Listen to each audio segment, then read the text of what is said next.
kampuang di oya bancano mau jambadan marangguinya ranah pusako kini maibo ibu Allah bapulang dun sana kita ranah pusako kini maibo ibu Allah bapulang dun sana kita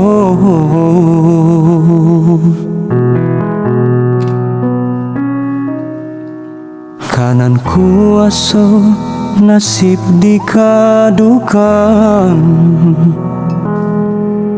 tara muak bana dek kehilangan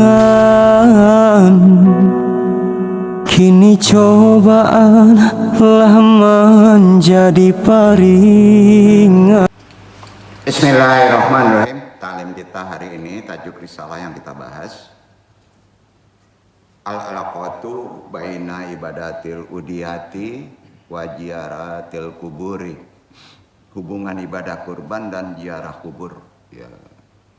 Nah, ini ada 2 part tapi insya Allah kita tamatkan. Nah, masih perkara ibadah kurban ya. Ibadah kurban itu ada hubungannya dengan ziarah kubur ya. Nah, 2 id ya. Itu selesai kurban, selesai Idul Fitri biasanya orang kan ziarah ya. Itu jarang diamalkan. Itu bukan ritual, itu sunnah. Sunnah ya. Kalau nggak ada istilahnya tidak dilakukan, itu ada amalan yang mesti mendoakan kepada karuhun, keturunan. Ya, yang mendului kita bukan ngalap berkah ya, bukan ya. Penghormatan. Ya. Ada, karena mereka lah kita ada di dalam konsep ya. Sama dengan sholawat sebetulnya intinya ya. Langsung saja ke tajuk risalah. Assalamualaikum warahmatullahi wabarakatuh. Waalaikumsalam warahmatullahi wabarakatuh.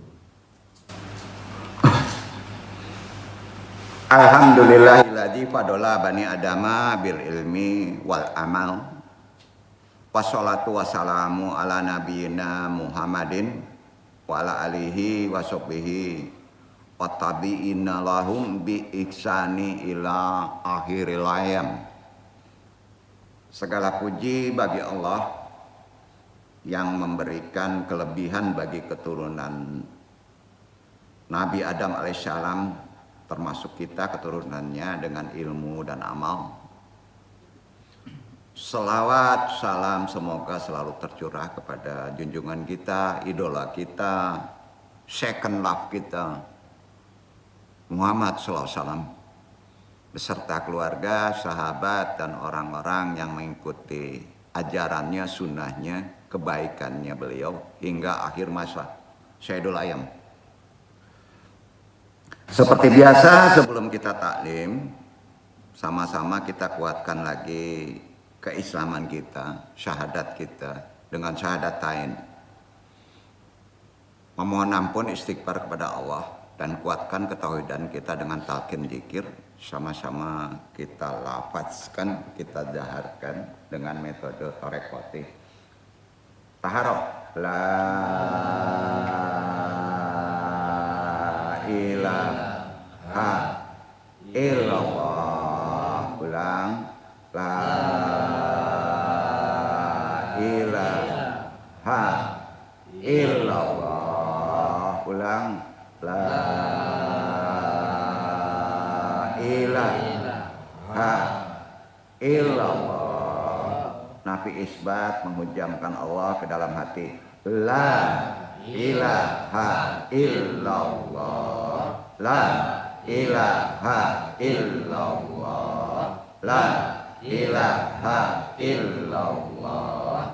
La ilaha illallah. La ilaha illallah.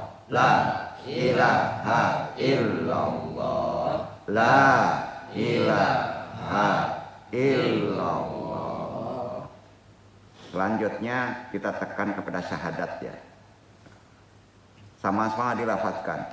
Asyhadu alla ilaha illallah wa asyhadu anna Muhammadur Rasulullah. Kita hantar dengan salawat. Lafazkan Allahumma sholli ala sayyidina Muhammadin nabi ummi wa ala alihi wa sahbihi wa salim. Istighfar. Astaghfirullahal ghafurur rahim. Astaghfirullahal ghafurur rahim. Astaghfirullahal ghafurur rahim. Dilafadzkan, ikuti ya. Lafadzkan ya. Ilahi, anta maksudi, warid dokamat lupi, dalam hati ikuti. Atini mahabataka wa maripataka. Tunduk ke sebelah kiri, kepala tutup. Allah, Allah, Allah, Allah, Allah, Allah, Allah. Ilah hadiniya sholihi wa ilah hadroti Syekh Qadir Jalani bi syafaat Nabi Muhammad bismillah wadidullahi. Ya Allah, ya Allah, ya Allah, innaka ala kulli syai'in qadir. Takdir hajatina. Pasang niat ikhwan.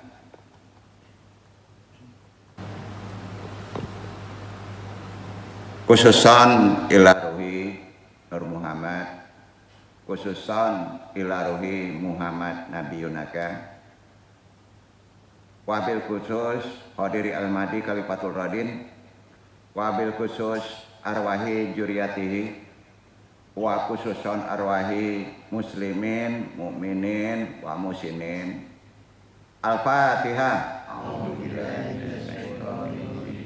Bismillahirrahmanirrahim. Alhamdulillahirabbil alamin. Arrahmanirrahim. Maliki yaumiddin. Iyyaka na'budu wa iyyaka nasta'in. Ihdinas siratal mustaqim. Siratal ladzina an'amta 'alaihim ghairil maghdubi 'alaihim waladdallin. Amin kan. Allahumma taqabbal minni tahiyati fi sabilika. Atamana antu atini dan ilquata hatta atamakan minat al-qada'i. Ala kulli syai'in taratin li syahwati wa syahwati alati tuqriku hadal abada daiman. Allahul qafi, Rabbunal qafi, qazatnal qafi, wajatnal qafi, likulin qafi, kafanal qafi, wanimal qafi. Alhamdulillah. Hasbunallah wa ni'mal wakil, ni'mal maula wa ni'man nasir. Wa kafalahul mu'mininal qital. Amin, amin, amin, amin, amin. Ya rabbal alamin. Wassalatu wassalamu ala rasulillah wa ala alihi wa ashabihi wa man walah. Rabbi sholli sadri wa yassirli amri wahlul 'uqdatam lisani yafqahu qawli. Ya Allah, ya Rabbku, lapangkanlah untukku dadaku, mudahkanlah untukku urusanku. Uraikan simpul pengikat lisan ini pentaklim, baik yang ditaklimi agar bisa bermanfaat memahami taklim ini dan perkataan ini dan Allah meridhoinya. La haula wala quwata illa billahil aliyil azim. Alhamdulillahirabbil alamin. Puji syukur kehadirat Allah Subhanahu wa taala, tentunya dengan kodrat iradatnya juga dengan rahmatnya kita masih bisa diberi waktu untuk datang ke tempat ini berthalabul ilmi. Hadirin jamaah iwan akhwat rahimakumullah, baik yang mengaji secara talaki, secara langsung, ikhwan akhwat yang mengaji juga yang tidak secara langsung. Tidak lupa yang kita hormati Sohibil Qadilah, guru kita Lamhanu. Semuanya rahimakumullah. Adi Hilmarata, Sanuksi, Sunban Wama Wanikil Tum, Al-Gobiul Fakiri, Al-Fakir yang bodoh ini pentalim. Kita bahas ya. Al-alaqatu baina ibadatil udiyati wa ziaratil kuburi, hubungan ibadah kurban dan ziarah kubur ya. Sunnah Rasul tuh. Setelah kurban ada ziarah kubur. Kalau nggak ada kesempatan karena sunnah bisa lakukan di rumah, jangan lupa itu. Kayaknya sepele tapi kok makin lama makin hilang penghormatan kita kepada kakek kita. Kalau orang tua masih ada, kita kirim PTH kan ya. Dan ini karena sunnah perlu andung bahas supaya lebih sempurna lagi ibadah kurban kita. Amal apa? Duh. Dalam ilmu tasawuf dengan amalan torekot. Tasawuf itu teori penjelasannya, pemahamannya, amalannya ada di torekot. Ibadah kurban ya dan ziarah kubur ada makna yang mesti kita pahami, keterikatannya sangat mendalam. Ya, melampaui hanya sekedar ritual ibadah saja, ya. Kita akan mengamalkan kalau kita mengilmuinya dengan serius jadinya, ya. Kurban bukan hanya sekedar penyembelihan hewan loh. Melainkan kan secara kita mengetahui pengorbanan itu mengarah pada pertama, penghapusan sifat-sifat sabi, sifat-sifat bahimia, kehewanan dari serakah, egois, kan? Nah, supaya kita bisa taat kepada Allah. Disitulah ada peningkatan spiritual, insya Allah. Jadi simbolismenya dengan hewan ternak kurban tadi akan naik otomatis spiritual kita. Ya. Spiritual itu bahasa mudahnya awalnya ya, yang namanya naik spiritual itu kesadaran kita itu tinggi. Kalau sadar tinggi, kita nggak tidur hidup itu, tidak mabok, itu spiritual naik. Maka kalau kesadaran kita tinggi, kehati-hatian kita segala melakukan sesuatu fokus ya. Jadi itu gunanya kurban dengan simbolisasi pemotongan hewan ternak. Kenapa hewan ternak? Ya, hewan ternak itu mempunyai sifat kurang semangat, taklid, diem. Nah, kalau dipotong maka timbul semangat. Kalau dagingnya dimakan panas. Ya, itu makanya afdol diberikan kepada orang-orang yang fakir. Orang fakir itu kan pasrahnya tinggi. Ya, itu arti antropologi, sosiologinya ada pengertian di situ dalam kesifatannya. Maka luar biasa sekali ritual dan ajaran Islam itu harus dipraktekkan, taklid saja dulu, tapi harus diilmui. Nah sekarang kan lebih berat lagi pemahamannya. Kalau kita gabung dengan kenapa mesti ziarah, iya kan? Nah, jadi bukan hanya sekedar penyembelihan hewan tadi udah dipahami ya. Juga pengorbanan mengarah kepada peningkatan spiritual dan kesadaran kita akan naik dengan sendirinya. Kita sering menjadi gila itu karena kesadaran kita rendah. Spiritual kita nggak ada, bahasanya gitu. Ya, jadi kalau kita bahas analisa spiritual itu kan macam-macam. Padahal bahasanya orang yang sadarnya tinggi itu spiritualnya tinggi, gitu. Ya, nah. Duga akibatnya kita bisa takarub ilallah, hanya kepada Allah, mendekatnya hanya kepada Allah. Sedangkan yang namanya ziarah kubur ya, dalam perspektif ilmu tasawuf ya, nah, lebih tinggi lagi nih, sarana untuk merenungkan kematian. Itu apanya? Niatnya untuk mengingatkan, menyadari bahwa kita hidup akan mati, ya kan? Makanya ibadah tertinggi kalau ada mayat kita ngantar sampai liang pahat, itu spiritualnya naik otomatis, gitu bahasanya. Ya, jadi perspektifnya ziarah kubur itu spiritual kita, kesadaran kita tinggi. Kalau ziarah akibatnya apa? Kesadaran kita juga tinggi. Kalau kesadaran tinggi, mudah mendekat kepada Allah. Itu hubungannya antara kurban, ibadah kurban, penyembelihan dengan ziarah kubur. Ilmu tasawuf begitu. Ilmu ruhani bahasanya lah. Karena ada orang yang alergi menyebut ilmu tasawuf. Merenungkan kematian, menguatkan iman. Pasti kuat iman itu kalau ziarah kubur. Serta tabaruk. Tahu tabaruk? Ada berkah bukan dari kubur. Berkah itu dari Allah. Maka ngalap berkah itu nggak mutlak mesti ziarah kubur aja. Ya, kesini juga dapat tabaruk. Ada keberkahan. Ya. Kurban ada keberkahan. Ya. Nah, kita takutkan karena nanti kita dapat tabaruk dari tokoh-tokoh soleh. Waktu kita ziarah ke makan wali hantu belau gitu. Itu udah salah niat tuh. Bukan begitu. Ya. Itu sama dengan kita berkorban Allah dikasih daging gitu. Allah nggak terima itu. Ya. Ketaatan kita, ya. Karena itu mengingat kematian, ziarah kubur, menguatkan iman. Pertanyaannya, kalau potong hewan sering nggak ingat bahwa kita juga akan mati? Jarang kan? Jarang kan? Yang ingat apa? Alhamdulillah makan lama dan beko. Ayo, kesadaran kita rendah. Kesadaran yang disebut kesadaran nafsu. Ya, jadi tolong diluruskan dulu ya maknanya ya. Jadi kalau ziarah kubur itu ada perenungan kematian terkait dengan pemotongan hewan ya. Dan ada teladan kepada tokoh ulama ya.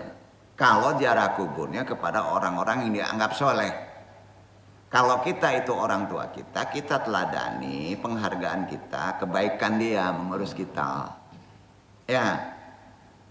Nah, itu semua dapat menyolehkan kita. Itu maksudnya hubungan antara ibadah kurban langsung ziarah. Nabi aja setelah kurban biasanya langsung ziarah ke makom Madinatul di Baqi. Ada hadisnya. Ya. Nah, ini yang paling pokok sebenarnya pas kurban, bukan Idul Fitri. Idul Fitri itu intern. Ya, nah, sekarang kan boleh disunahkan juga Idul Fitri. Nah, sekarang lihat aja besok Idul Adha. Jarang ya. Mendoakan karuhun jarang ya. Ada hadisnya loh. Jadi tabaruk mendapatkan keberkahan dari para tokoh soleh. Amalannya ke tokoh soleh, tapi intinya hakikatnya dari Allah. Dan meladaninya amalan dia supaya dapat keberkahan. Bukan tokoh ulama soleh yang sudah meninggal dapat menyelehkan, paham ya? Bukan begitu, yang menyelehkan Allah. Artinya ngalap berkah itu maknanya mencontoh, meneladani orang soleh. Karenanya hubungan kurban dan ziarah kubur sangat erat sekali, khususnya pada momen Idul Adha. Karena Idul Fitri nggak ada kurban. Idul Fitri itu pesta kemenangan dari kita menahan. Nah, ya. Jadi tradisi yang disyariatkan, yang saling melengkapi, guna bisa memperkuat nilai-nilai spiritual agama kita. Dan ada kaitannya dengan sosial adalah hubungan antara ibadah kurban dan ziarah kubur. Ziarah kubur ada sosial nggak? Ada silaturahim. Antum silaturahim bukan kepada manusia hidup. Harus bersilaturahim kepada manusia yang sudah meninggal. Ya, makanya dibolehkan ziarah kubur kepada para wali, ulama-ulama yang mumpuni. Paham nggak? Silaturahim itu tidak kena kepada yang hidup saja, tapi yang paling pokok kepada yang mati. Karena manusia hidup sebenarnya bukan di dunia bersilaturahim. Ya. Kurban itu kan ibadah simbolisnya penyembelihan hewan ternak. Sementara ziarah kubur adalah bentuk simbolisnya penghormatan dan doa untuk orang meninggal. Jangan dibalik. Coba antum kalau misalnya pergi ziarah ke makam Syekh Burhanuddin, antum berpikiran nanti Syekh Burhanuddin ngidupin kita jadi ulama besar. Syekh Burhanuddin itu akan menghormati kita dan kita naik jadi wali. Syirik loh. Perlu diingetin nggak tuh? Iya kan? Nah, itu dia. Kenapa yang duduk malas sekali membawa antum-antum ini untuk ziarah ke makam-makam, misalnya makam ini kan deket-deket di Padang juga ada orang mulia. Kenapa? Ada yang tahu nggak? Belum di Manasak. Ziarah kubur ke wali bukan ziarah kubur ke keluarga ya. Ke wali kalau ke keluarga itu penghormatan, kasih sayang, mendoakan, menolong. Tapi kalau ke wali nanti pikirannya menjadi ngalap berkah, tau nggak? Bahaya kalau nggak ada ilmunya. Jadi kalau ke kewalian kita ziarah itu harus disupiri oleh yang peka, yang ahli, ulama yang paham kepekaan dalam ilmu batin nawaitu.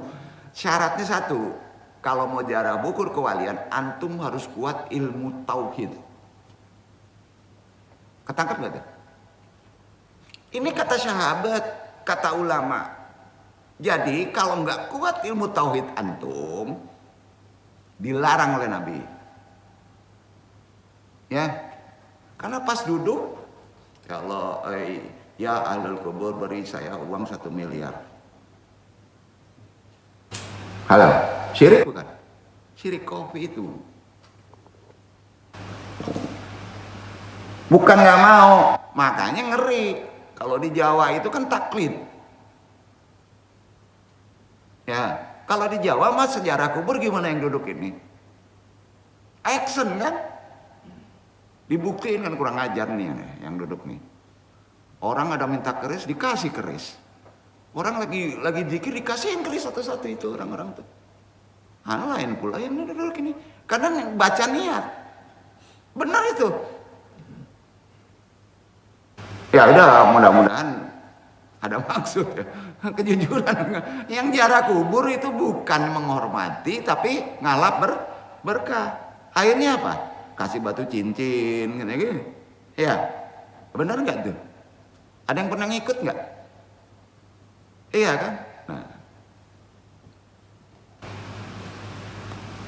Ini paham ya sampai sini ya? Hubungannya ya. Menjelaskan dulu. Ziarah kubur, baik itu secara zuriat, kakek kita, orang tua kita, atau istri kita, itu bentuk penghormatan dan membantu. Membantu dengan apa? Doa, bukan dengan daging. Ya, dengan doa. Ya, Islam belum masuk dulu. Ya, dulu ke kuburan itu ngasih makanan. Karena belum ada Islam, itu di Manasak. Sama ajarannya. Di Manasak namanya apa? Oleh Islam. Kalau ngasih makan. Diganti bukan ke kuburan, kasih ke orang namanya sodako. Berubah kan? Berarti lurus mana tuh ajarannya? Tetap sama. Makanya orang ngasih sesajen itu sodako. Tapi nggak benar secara hukum akliyah. Ya orang yang mati makanannya apa? Halo? Orang yang mati makanannya nggak daging. Doa. Iya kan? Betul. Jadi kalau ziarah kubur, sodako. Ya. Kalau antum sudah berkorban, dagingnya dikasih ke kuburan, syirik antum. Siapa yang mau makan? Kirimnya ke orang lain yang membutuhkan, itu namanya sodako. Kalau ke kubur kirimnya dengan Doa karena makanannya doa itu jadi daging. Duduk nggak? Gampang ya? Nggak apa-apa dong kaji kayak ini. Supaya paham analogi kita supaya paham. Bentuk penghormatan dan kita membantu mereka yang sudah meninggal karena yang sudah meninggal sudah terputus amalnya. Yang bisa membantu anaknya yang soleh, orang-orang yang soleha. Dapat tidak dapatnya kita membantu mereka kirim doa, serahkan aja ke Allah. Kalau misalnya ahli kubur nggak dapat, antum dapat pahala. Gampang ya? Nah, itu dia. Masa diperdebatkan itu nggak sampai itu banyak ada orang aliran-aliran aneh. Kalau doain orang mati nggak sampai karena dia udah mati amalnya. Betul amalnya nggak boleh, harus dibantu. Anak yang soleh, pemimpin yang adil, kan ada itu hadisnya. Ya, makanya bisa disebut itu konsep silaturahim kepada yang almarhum. Almarhum tidak kena kepada yang hidup aja. Sebenarnya silaturahim itu yang paling pokok kepada yang almarhum. Apakah orang yang mati itu mati? Kalau orang soleh enggak, perlu ngenalin diri kan, silaturahim. Nah, karena itu kurban menjadi simbol persembahan kepada Allah. Sementara ziarah kubur bentuk silaturahmi dengan orang-orang yang telah meninggal dengan cara mendoakan mereka agar diampuni, diberikan tempat terbaik di sisi Allah. Karena itu momen ziarah kubur yang terbaik ialah dilakukan setelah pelaksanaan Idul Adha. Masuk nggak gajinya? Masuk. Ya. Setelah penyembelihan hewan kurban, itu kesempatan yang sangat baik. Di sana ada rasa syukur, ada nikmat Allah, ada silaturahim almarhum, mengingat kematian, ya, betul kan? Dan itu semua sunnah Rasul. Apa? Sunnah Rasul. Yang paling keren bukan Idul Fitri, Idul Adha. Jadi kalau misalnya kita pulang kampung Idul Adha, korban di sana, ada kuburan orang tua, prioritas awal. Sudah pemotongan kurban, langsung doakan orang tua kita. Itu langsung jadi itu. Sama dengan antum berdoa kepada ibu sampai berdoa orang yang soleh sampai tuh. Dan senangnya luar biasa. Sama dikasih daging ibarat orang hidup. Duduk ya. Itu dia tuh. Di sana ada nilai-nilai sakral yang perlu antum jelaskan. Hubungan kajian sekarang ini. Khususnya keagamaan. Dalam ziarah kubur. Mengingatkan kita akan akhirat. Pentingnya mempersiapkan diri untuk kehidupan setelah kematian. Sedangkan dalam ibadah kurban mengingatkan tentang keikhlasan dalam beribadah, pentingnya mendekat kepada Allah. Betul. Nah, pentingnya dalam kurban itu ibadah sosial, berbagi dengan sesama makhluk. Karena itu ziarah kubur memperkuat tali silaturahmi antara keluarga, ada juga dengan masyarakat, ada juga dengan sang mayat. Ya, kurban juga memberikan kesempatan untuk berbagi dengan mereka yang membutuhkan sehingga memperkuat rasa kebersamaan, solidaritas. Karenanya baik kurban maupun ziarah kubur itu bukan tradisi lagi, tapi dulu awal tradisi yang sudah disyariatkan oleh ajaran Islam. Karena itu ziarah kubur memberikan manfaat bagi yang hidup, mengingatkan kematian, bagi yang meninggal ada doa, membantu sebagai syafaat akan sampai kepada ahlul kubur. Insya Allah kalau waktunya tepat sudah Idul Kurban. Itu ini sampaikan jabaran-jabaran sunnah loh. Ada hadisnya loh. Nah baru tahu ada hubungannya. Ya. Jadi kesimpulan. Hubungan kurban dan ziarah kubur, ibadah kurban dalam penyembelihan dan ziarah kubur adalah dua praktek keagamaan yang mulai hilang kelengkapannya, mulai hilang runut ritualnya. Jujur, betul nggak? Atau memang nggak tahu? Atau memang nggak menjelaskan? Ini penting didudukin. Tasawuf terlalu tinggi tanpa kita memahami konsep sunnah Rasul, fikih juga menjadi nyasar. Apalagi kalau itu terkait dengan ziarah ke makam wali. Ya kan? Nah, kurban sebagai ibadah, ziarah kubur sebagai silaturahim. Keduanya memiliki nilai keagamaan sosial yang penting untuk diperkuat, kemudian dikuatkan lagi oleh kita. Diberi pemahaman kepada yang lain.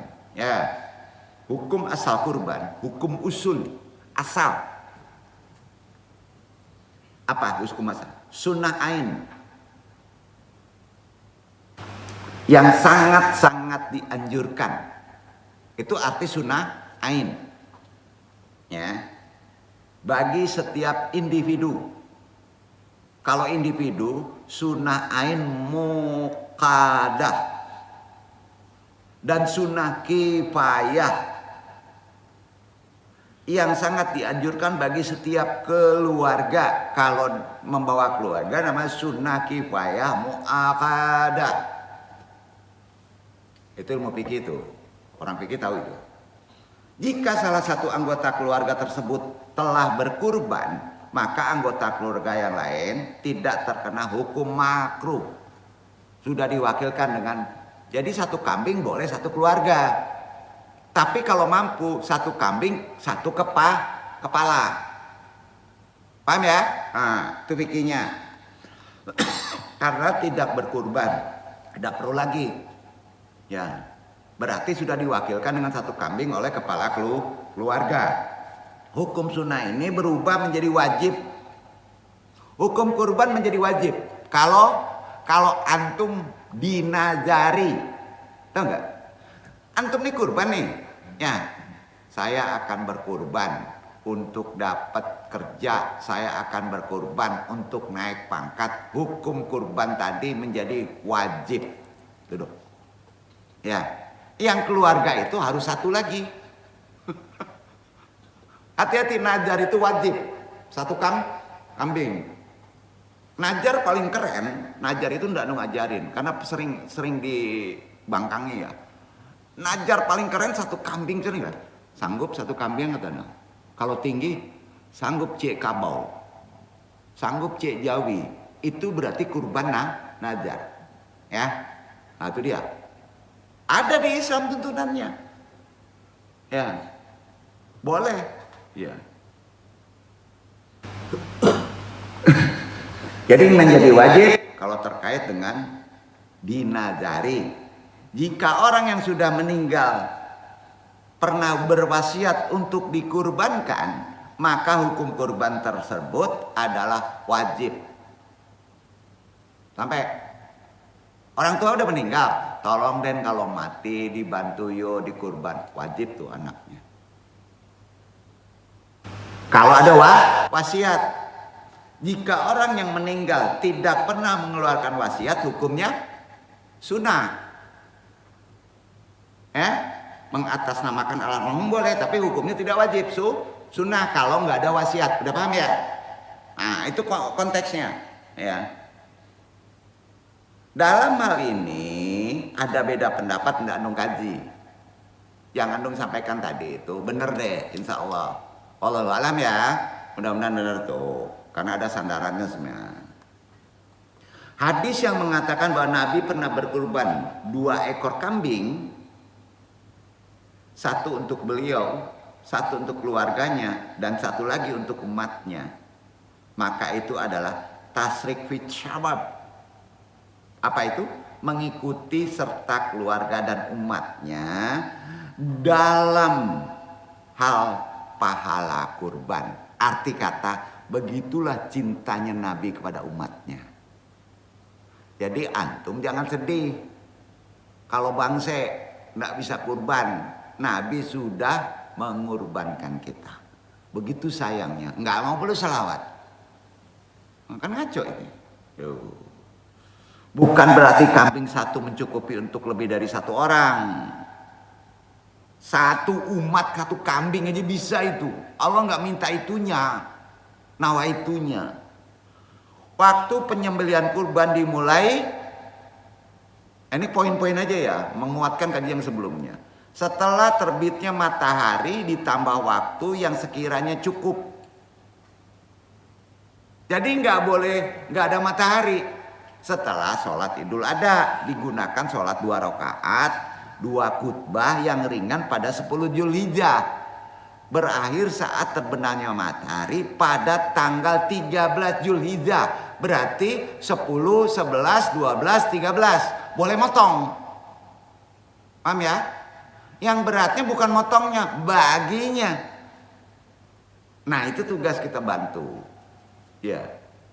Semua waktu yang tersebut digunakan untuk penyembelihan kurban. 10, 11, 12, 13. Yang 11, 12, 13 itu namanya hari tasyrik.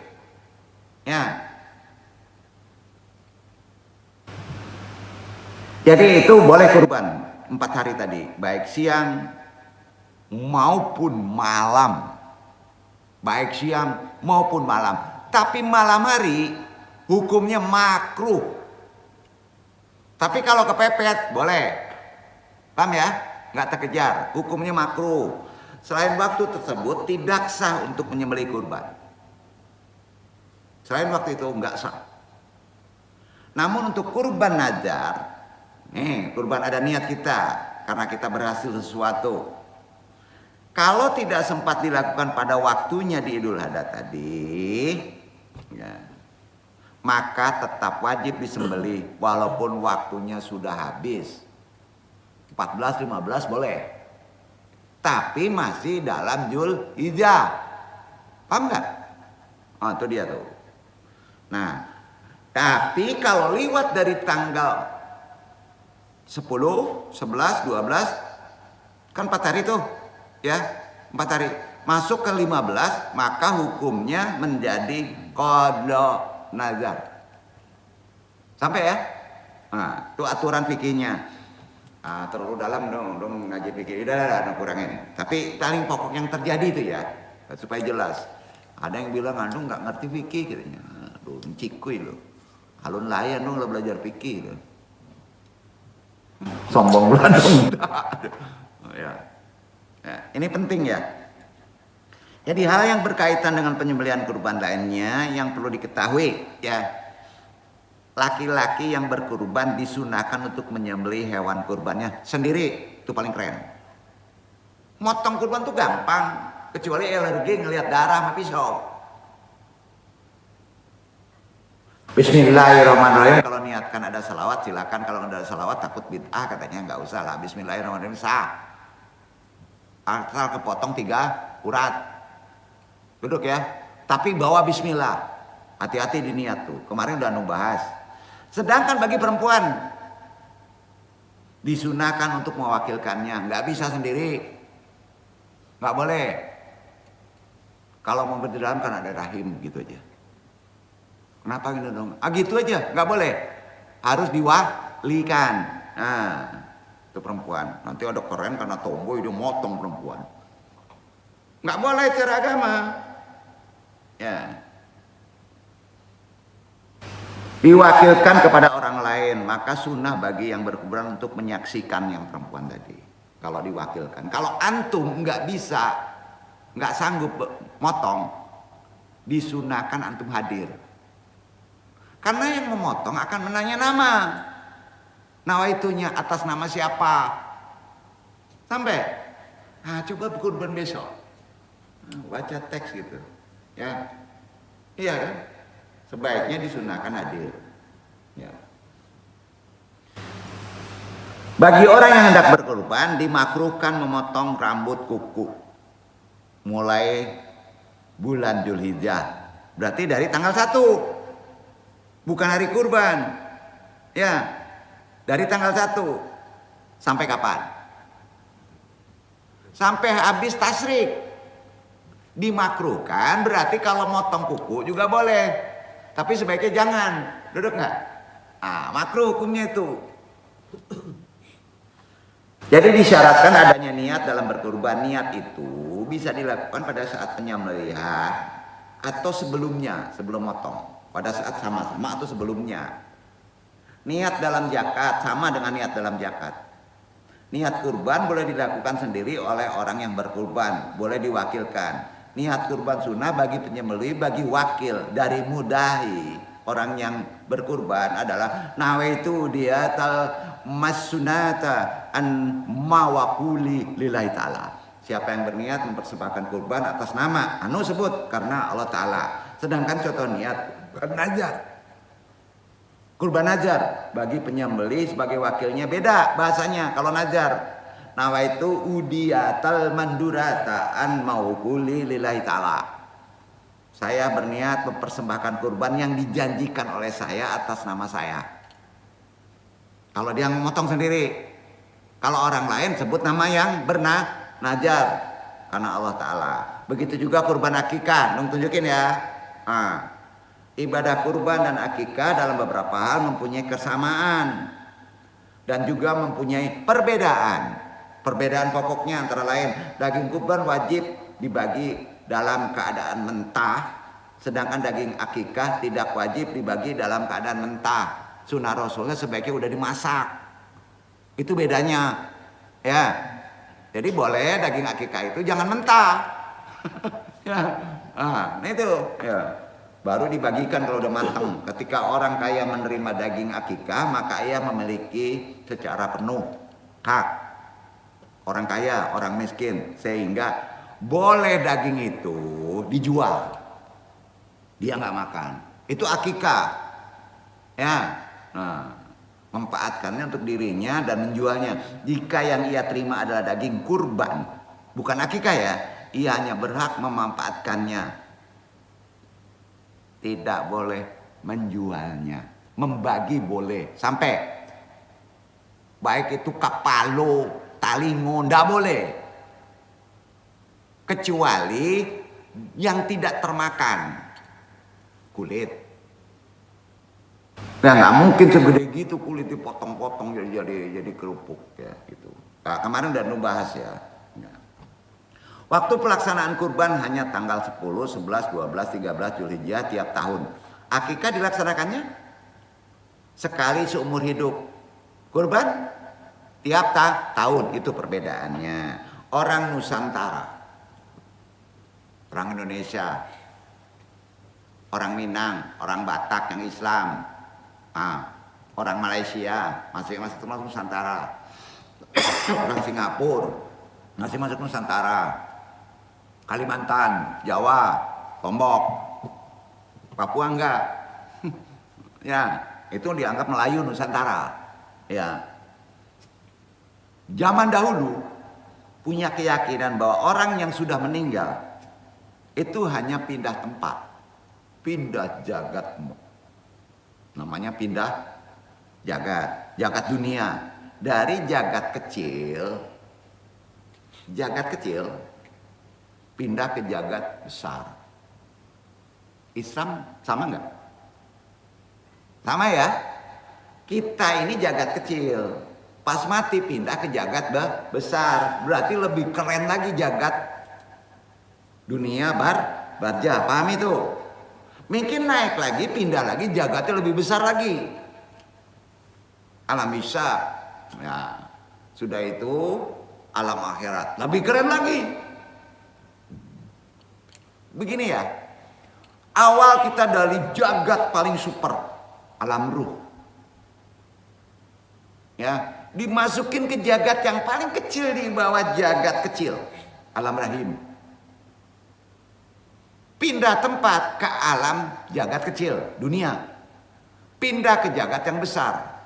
Pindah ke jagat yang lebih besar. Pindah yang super besar. Paham?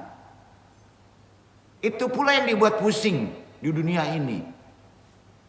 Kene orang zaman Katumba aja ngice itu tuh.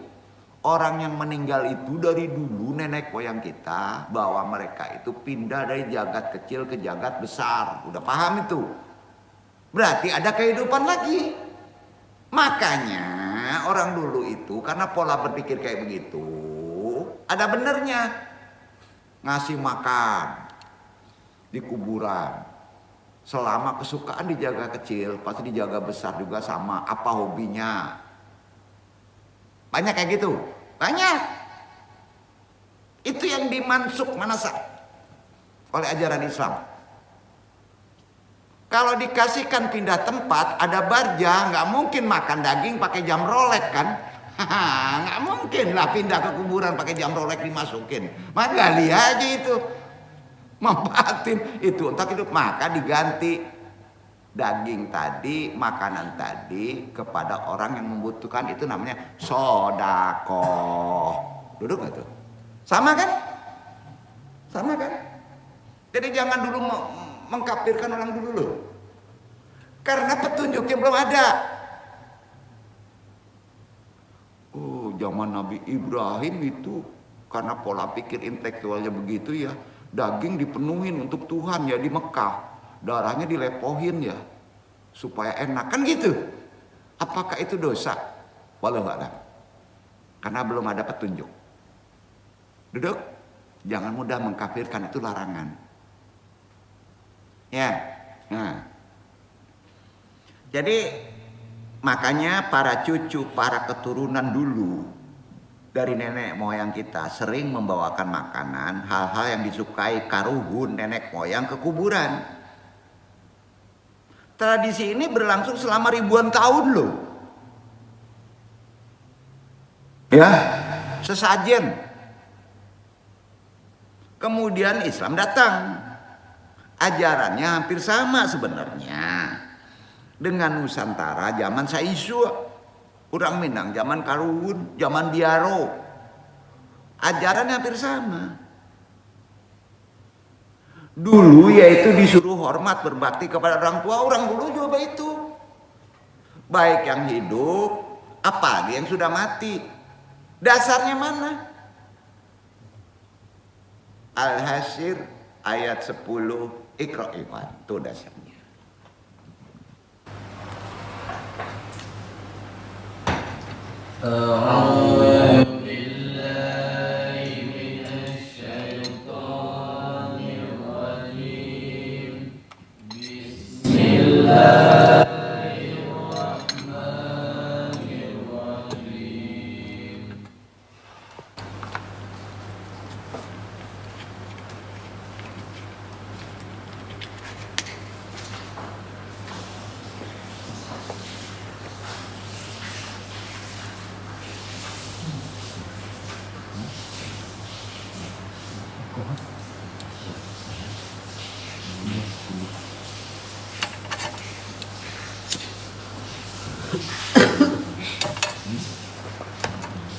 والذين جاءوا من بعدهم يقولون ربنا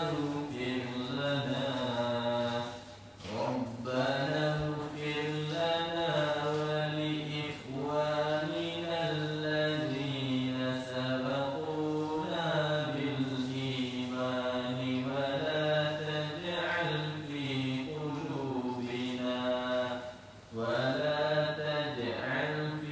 قلوبنا غلا للذين آمنوا ربنا إنك رؤوف رحيم.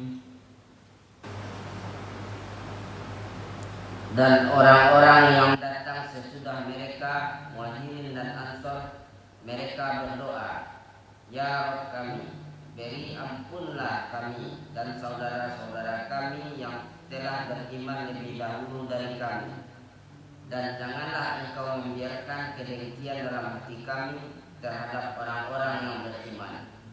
Ya Rabb kami, sesungguhnya Engkau Maha Pengampun lagi Maha Penyayang. Beriman itu artinya apa? Percaya, karena gak ada petunjuk, Tuhan seneng daging. Beriman juga enggak? Dia yakin itu. Orang dulu kan, karena belum ada petunjuk. Mau mengkafirin orang kayak gitu. Kalau antum lahirnya di zaman purba gimana? Ayo. Ah ini bukan humanis ya, bukan ngajarin itu. Pahami spiritual Islam itu. Betul kan? Ya. Kalau berdasarkan ayat itu, sebetulnya sudah petunjuk ziarah kubur itu dibolehkan. dan harus. Karena firman-Nya. Zaman sekarang perintahnya apa? Berdasarkan firman tadi, mendoakan. Jadi yang mati itu jangan dilihat akidahnya apa ke apa, karena dia nggak dapat petunjuk. Doakan. Duduk. Boleh nggak? Firman kan? Mendoakan orang yang dulu-dulu yang sudah meninggal. Apalagi kalau saudara. Ayo, kaku nggak ajaran Islam? Duh. Caranya, nah ditunjukin sama Islam caranya. Bisa langsung datang ke kuburan dan bisa online. Tuh online. Di rumah. Atau ada ngesan itu. Jadi kalau nggak bisa langsung ke kuburan, di rumah. Nah, resiko ke kuburan tinggi. Orang yang mati itu ada silaturahim. Tahu nggak? Adabnya ada ke kuburan itu. Jangan disangka mati, ada pintu di situ. Harus salam nggak? Berarti orang mati mendengar nggak? Lah iyalah. Orang yang peka bisa ngedengerin nggak? Bahasa rasa. Antum belum bisa mendengar dengan bahasa rasa, bukan telinga ya. Ah, jangan deh. Udah di rumah aja online. Paham gak nih? Dan itu bisa secara tarbiyah pengobatan loh. Unsur penyakit bisa dilihat dari situ. Anu nggak kaji itu, nanti dikejar gue lagi. Benar ini. Qurannya ada kok. Doakan ya. Bisa langsung datang kalau berilmu. Bisa nggak langsung online kalau kita belum punya ilmu gitu. Ya. Jadi kegiatan ziarah kubur salah satu perbuatan yang mengalami perubahan. Awalnya dilarang karena belum kuat akidah. Sahabat belum kuat. Maka dilarang. Itu disebut nasik mansuk. Betul kan di Quran? Namanya nasik mansuk. Berubah.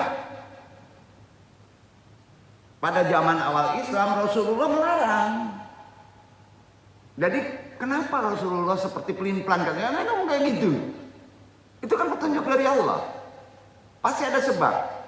Keilmuan kita ternyata zaman itu pengetahuan mereka belum kuat tauhidnya.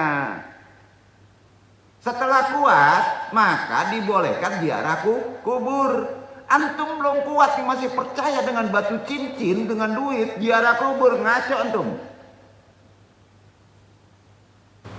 Benar gak tuh yang antum ngomong? Nah, maka cara menguatkan itikad, akidah dengan apa? Spiritual. Kopi, nafi isbat, kopi, nasi isbat dihantam terus tuh. Artinya orang yang sudah sampai titik takin tinggi boleh nuntun ziarah kubur. Pahalanya gede. Duduk, nah, ini baru kemarin berdoa di kuburan. Artinya mikirannya gimana? Ya Allah bantu saya melalui kuburan ini. Tabaruknya ngaco tuh. Benar ya? Benar. Padahal kita yang harus bantu orang yang sudah almarhum dengan doa itu maqamat awal. Duduk ya. Jadi kita ada adab kalau ziarah kubur. Prinsip ya, sebelum kita mempunyai kepekaan spiritual, belum berilmu, tugas kita kalau ziarah kubur bantu ibu kita, bantu bapak kita, bantu orang muslim dengan permohonan ampunan. Itu aja, itu udah keren. Dan kalau itu nggak sampai karena kita juga dosa, maka kita dapat pahala. Itu hadis.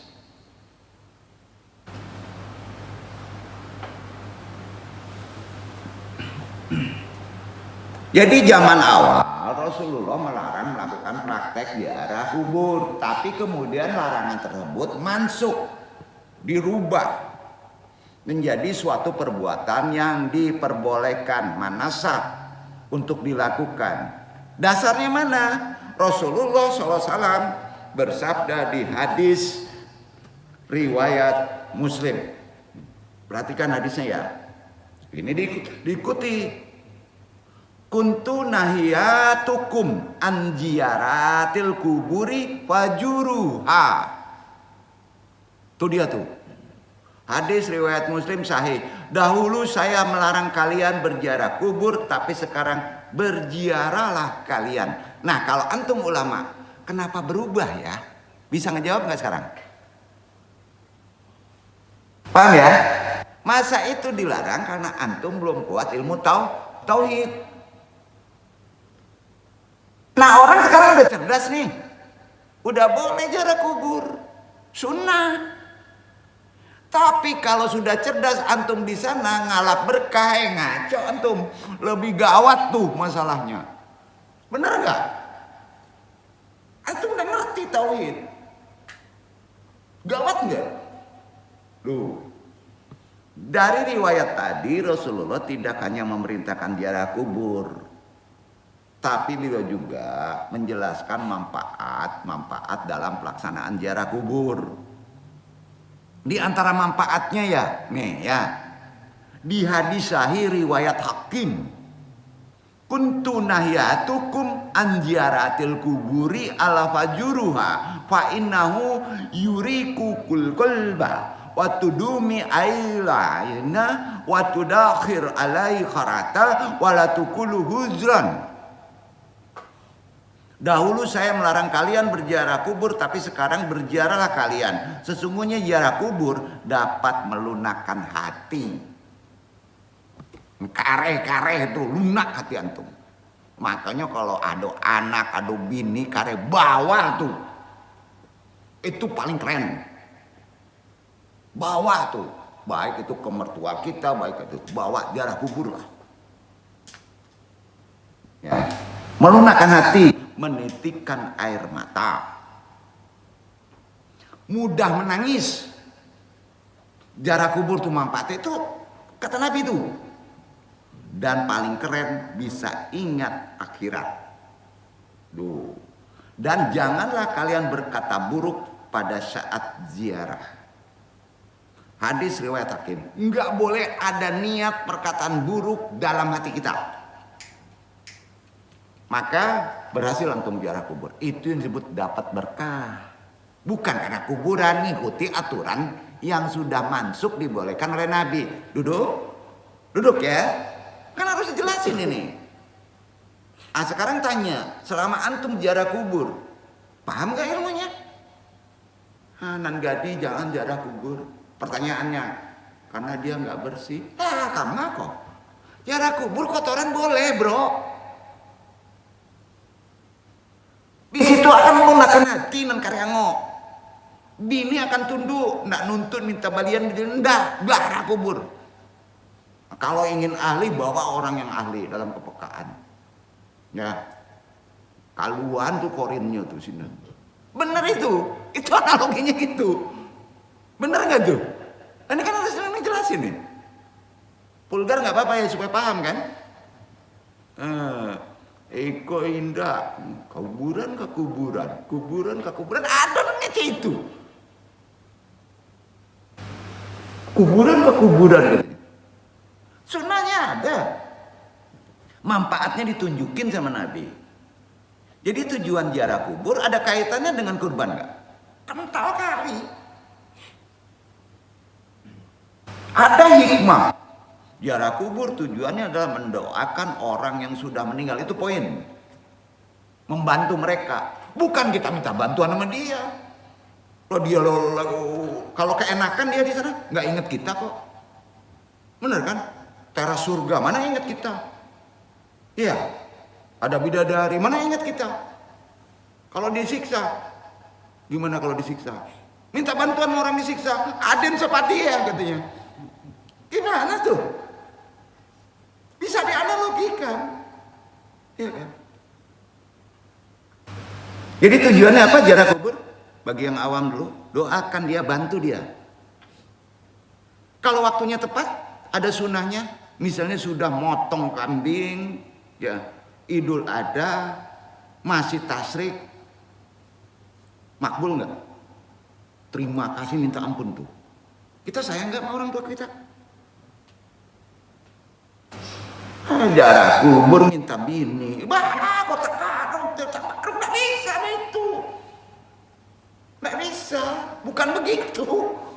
Itu makanya duduk, nggak mau bawa-bawa ke sana, bukan karena belum kuat pemahamannya. Yang paling tepat itulah setelah kurban, karena hubungannya erat. Itu tolong dicatat ya untuk ulama-ulama baru kaitannya, karena nggak dibahas sama orang. Kubur-kubur ziarah seorang, makan berdebat tuh. Yang khilafiyah didebatin, keluar hadis, entah bener hadisnya. Aneh-aneh, kurban juga masih ribut, perkara adab aturan. Ujungnya kurang apa? Ya kan? Nah, jadi udah jelas tujuan kita. Awal pertama ziarah kubur mendoakan orang almarhum, karena kita sayang sama dia. Kalau orang itu mulia, apa? Kalau orang itu mulia, mencontoh, menteladani, bukan orang itu nempel ke dia. Mohonkan ampunan, itu yang paling kecil, paling keren. Atas dosa-dosa yang dilakukan almarhum. Karena yang nama manusia itu punya sifat apa? Lalai. Jadi jangan sombong. Semulia-mulia orang tua kita, namanya manusia, tetap kita harus bantu permohonan ampun dosa. Iya kan? Nah. Selain itu, ziarah kubur sekaligus bisa mengingatkan kita yang masih hidup akan kematian. Hikmahnya, kehidupan akhirat, mempersiapkan diri untuk kehidupan setelah kematian.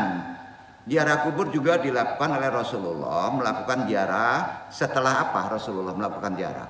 Setelah malaikat Jibril menemui Rasulullah disuruh Allah.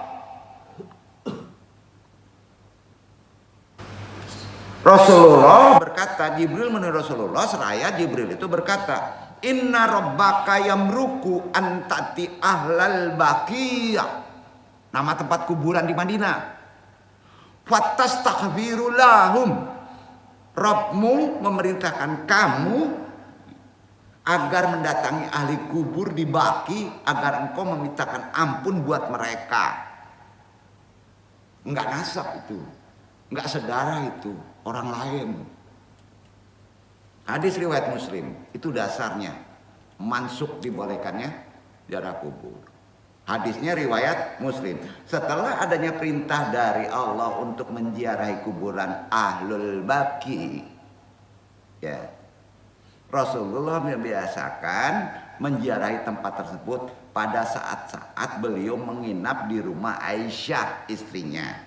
Bergilir, ya, radhiyallahu anha. Hal itu karena Aisyah dekat pemakaman Baqi tinggalnya. Hal ini seperti tercantum dalam hadis yang diriwayatkan Sayyidah Aisyah. Sebut ya. Karena Rasulullah sallallahu alaihi wasallam kullama kana lailatun nami Rasulullah sallallahu alaihi wasallam yakhruju min akhiril laili ilal baqi fayaqulu assalamu alaikum dara qaumin mu'minina wa atakum matubikum aduna ahadan mu'adzaluna wa inna insyaallah bikumilahikum Allahumma qafirli ahlil baqi il gardaqadi. Rasulullah setiap kali giliran menginap di rumah Aisyah, beliau keluar rumah pada malam hari. Pada malam hari, pertengahan 12 menuju ke makam Baqi. Min akhiri laili illal baqi. Malam hari menuju ke makam Baqi serasa mengucapkan salam. Fayaqulus salamu alaikum dara. Ya, mengucapkan salam, salam sejahtera atas kalian wahai penghuni kubur. Kaumin mu'minina wa atakmatu ahlina badan. Ya, dari kalangan kaum mukmin segera datang apa yang dijanjikan pada kalian besok. Sungguh kami insya Allah akan menyusul kalian.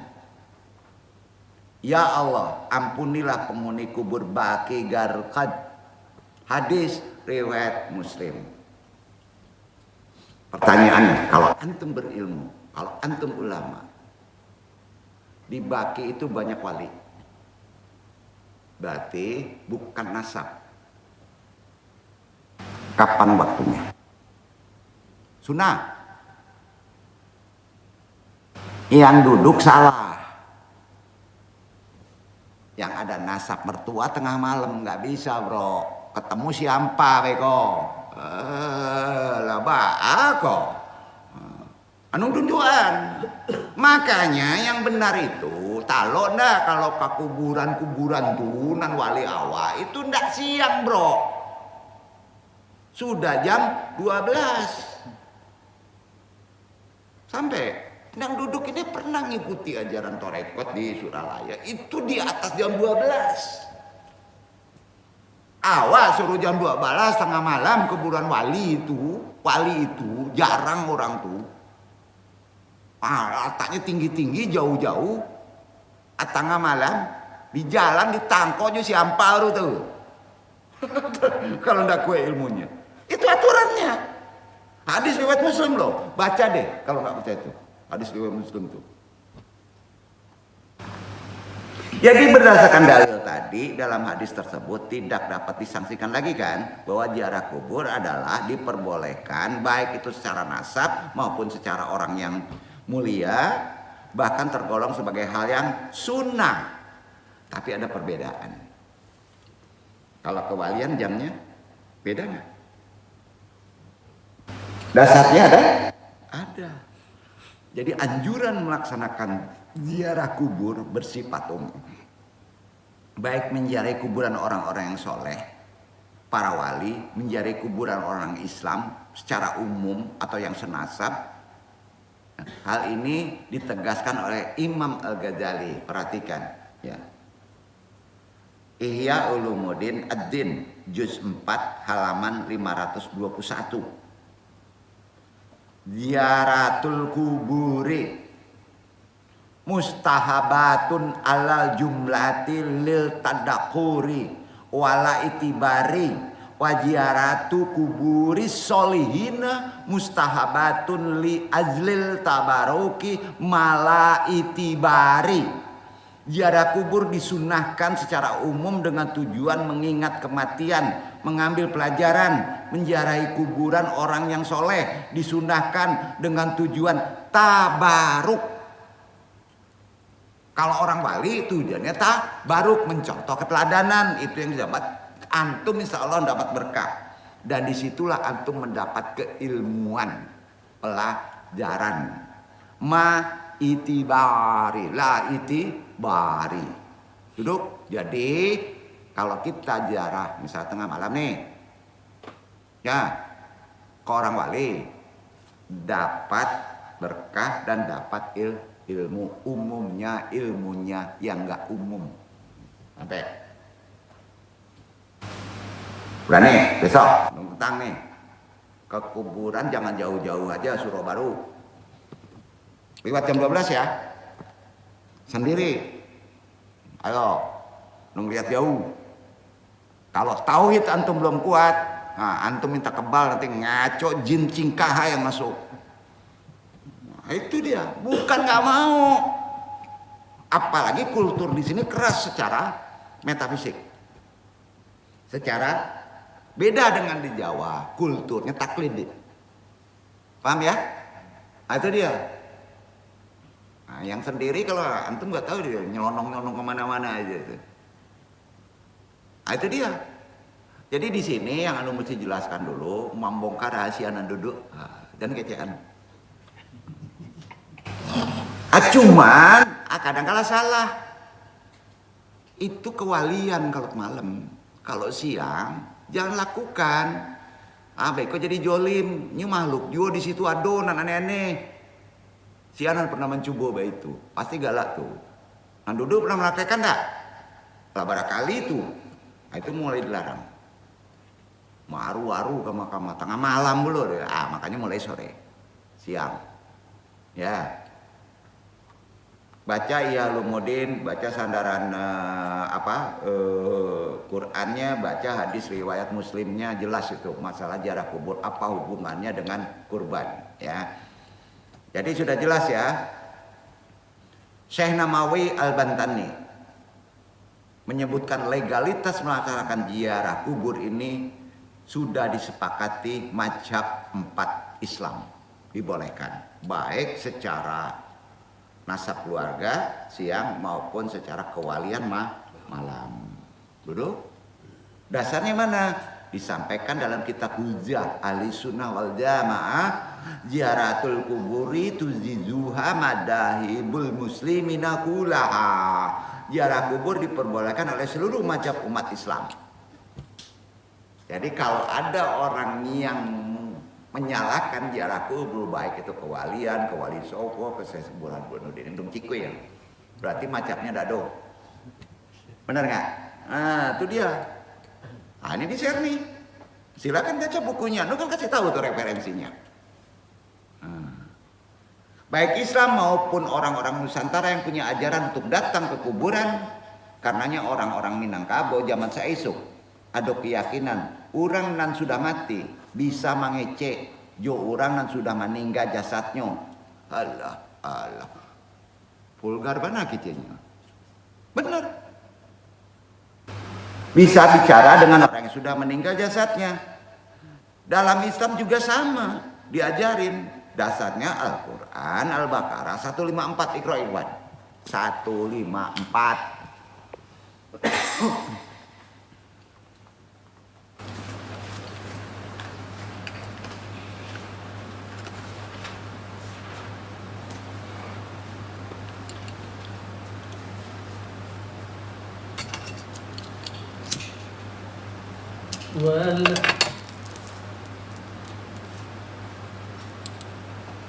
ولا تقولوا لمن يقتل في سبيل الله أموات بل أحياء ولكن لا تشعرون.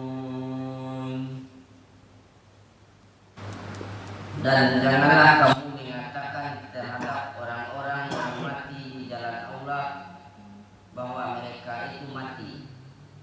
Bahkan sebenarnya mereka itu hidup, tetapi kamu tidak menyadarinya. Orang yang nggak sadar pasti nggak ngedenger. Orang yang sadar spiritualnya pasti tinggi. Itu kata siapa? Orang yang penyadari, yang spiritualnya tinggi pasti denger. Ayo. Salah dong ngomong tadi nggak? Itu ngaji lagi bro. Hari kaki ame, beko zombie bangun. Jangan kacau jole. Itu Quran itu. Anda bicara apa adanya. Apa yang ditunjukkan oleh Al-Quran, hadis, jelas kan? Iya kan? Ulang. Jangan kamu mengatakan. Ini perintah loh. Ayatnya. Terhadap orang yang gugur di jalan Allah. Orang yang gugur di jalan Allah bukan fisabilillah aja. Datang sini antum mati. Bisa dibawa ngobrol nanti di kuburan. Kalau orang itu yang datanginnya punya spiritual tinggi. Sampai. Ya maka minta doa mati kita itu waktu di masjid. Bukan di mall. Apalagi mabok. Kacau lah. Jadi bukan fisabilillah kan nggak ada perang sekarang. Benar. Orang puasa, perempuan itu banyak di komunikasi. Karena perempuan banyak yang matinya sahid tanpa kita sadari.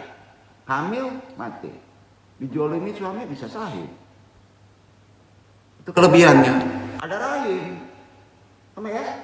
Laki-laki agak bengal sekarang nggak tahu ilmunya. Ya, pengen sahid. Bukan nunggu perang Badar, nggak ada lagi. Perang dunia aja jarang. Cari usaha dengan ikhlas untuk anak bibi mati. Bisa sahid nggak?